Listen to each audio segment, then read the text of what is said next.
হযরতে হানজালা রাদিয়াল্লাহু তাআলা আনহু এমন একজন সাহাবী ছিলেন, মাত্র বিয়ে হয়েছে, বাসর রাত হয়ে গিয়েছে, গোসল ফরজ হয়েছে। ওই সময় ঠিক অন্তিম মুহূর্তে একজন ঘোষণা করলো, একজন আজান দিয়ে দিল, মুহাম্মাদুর রাসূলুল্লাহ সাল্লাল্লাহু আলাইহি সাল্লামকে কে যেন হত্যা করে ফেলছে। মুহাম্মদ সাল্লাল্লাহু আলাইহি সাল্লাম যুদ্ধের ময়দানে গিয়ে শহীদ হয়েছে। হযরতে হানজালা রাদিয়াল্লাহু তাআলা আনহু মাত্র বিবাহ সম্পূর্ণ হয়েছে, গোসল ফরজ হয়েছে, গোসল করবে।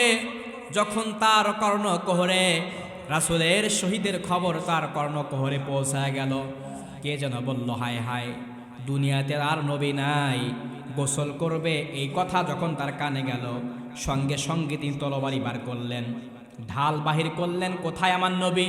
আমার নবীকে কে হত্যা করেছে, কে শহীদ করেছে?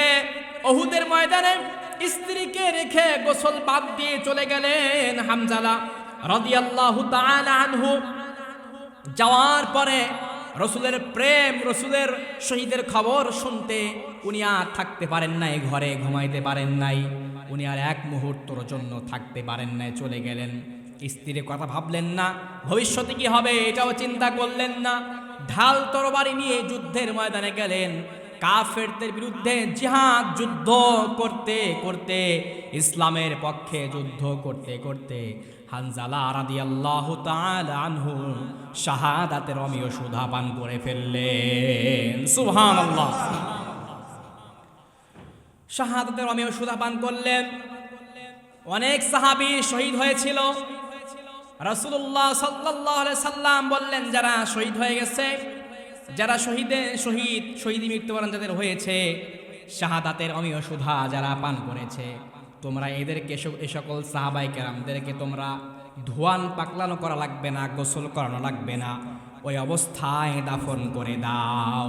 যারা শহীদি মৃত্যুবরণ করে, শরীরে রক্ত মরক আছে, ওই অবস্থায় দাফন করে দাও। কারণ মালিকের দরবারে কিয়ামতের ময়দানে এই শহীদি ব্যক্তিরা ওই অবস্থায় আল্লাহ পাকের সামনে কিয়ামতের ময়দানে মাহশারে তারা দাঁড়িয়ে যাবেন। সুবহানাল্লাহ পড়েন। কারা? এরা হচ্ছে আপনার পক্ষে, আপনার পথে জিহাদ করে, শহীদ করে আপনার জন্য জীবন তারা বিলিয়ে দিয়েছিল। সুবহানাল্লাহ।